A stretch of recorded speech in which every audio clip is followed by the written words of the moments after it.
Denis. Et alors pour commencer, une petite devinette. Connaissez-vous le point commun entre un Indien Guarani du Paraguay et un habitant du secteur des Chambarans en Isère?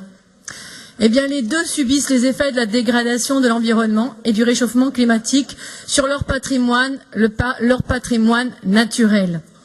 L'an dernier, dans mon village de Saint-Michel de Saint-Joire, proche de Roibon, nous n'avions plus d'eau pour boire. Les sources asséchées ont laissé le réservoir communal vide, une première. L'homme ne peut s'affranchir de sa dépendance vitale à la nature. Nos cultures sont le fruit du lien avec cette nature.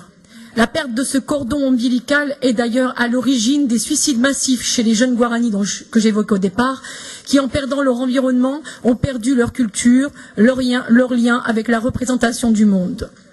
L'UNESCO, consciente des enjeux, reconnaît depuis 1978 ce patrimoine naturel auquel elle donne la définition suivante, je vous lis.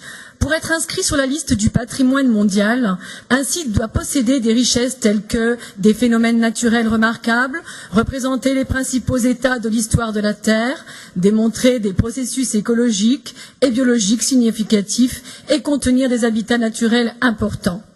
En plus de la chaîne des volcans et de la faille de Limaï, inscrite au patrimoine mondial de l'UNESCO en juillet dernier, beaucoup de sites régionaux correspondent à cette définition.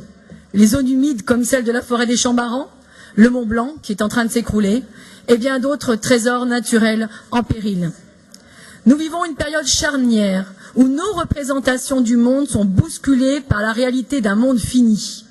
S'adapter au changement climatique, aux ressources limitées de notre planète, n'est pas une option, mais une nécessité vitale. Notre humanité ne trouvera d'issue de secours que dans le respect des droits de l'homme, dont justice sociale et environnementale font partie. Tresser patrimoine culturel et naturel constitue un moyen de cheminer vers la résilience.